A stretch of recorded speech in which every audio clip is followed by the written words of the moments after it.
নমস্কার বন্ধুরা, mister and Mrs পালের রান্নাঘরে আপনাদেরকে স্বাগত। আজকের এই পর্বে আমি আপনাদের করে দেখাবো ইলিশ মাছের মাথা দিয়ে কচুর শাক। তো চলুন দেখে নেওয়া যাক আজকের রেসিপিটি। আমি এখানে 500 গ্রাম কচুর শাক নিয়ে সেটাকে ভালোভাবে পরিষ্কার করে নিয়ে ওপর থেকে আঁশগুলোকে হালকা হালকা করে ছাড়িয়ে নিয়ে এটাকে মাঝারি সাইজের টুকরো করে কেটে নিয়েছি। কড়াইতে 1.5 কাপ পরিমাণ জল নিয়ে তাতে হাফ চামচ নুন দিয়ে কেটে রাখা কচুর শাকগুলোকে এর মধ্যে আমি দিয়ে দেব। এবার হাই ফ্লেমে ঢাকনা দিয়ে কচুর শাকগুলোকে সেদ্ধ হতে দেব। 15 মিনিট পর আমি ঢাকনা তুলে নিলাম। দেখুন কচুর শাক ভালোভাবে সেদ্ধ হয়ে গেছে। এবার একটা ঝাঁঝরি বাটি নিয়ে এর মধ্যে আমি কচুর শাকগুলোকে ঢেলে দিচ্ছি, যাতে কচুর শাকের মধ্যে যে বাড়তি জলটা আছে সেটা বের হয়ে যায়।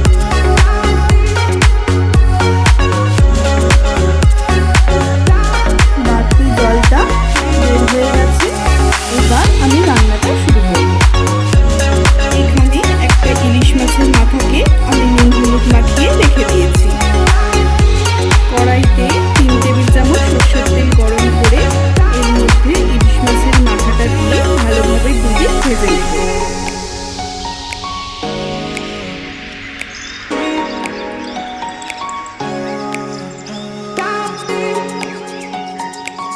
ভাজা হয়ে গেছে। এবার মাছের মাথাটাকে আমি তুলে দিলাম।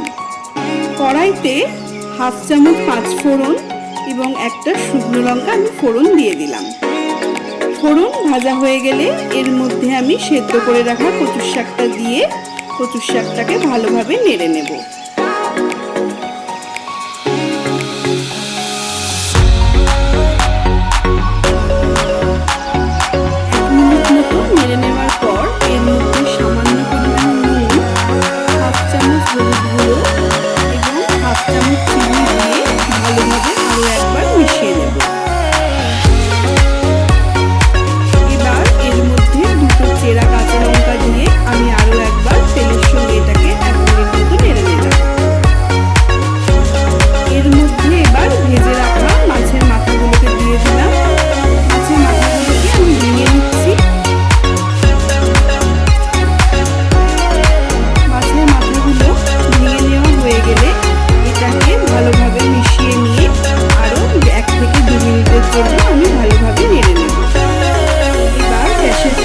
আমি অফ করে দিলাম।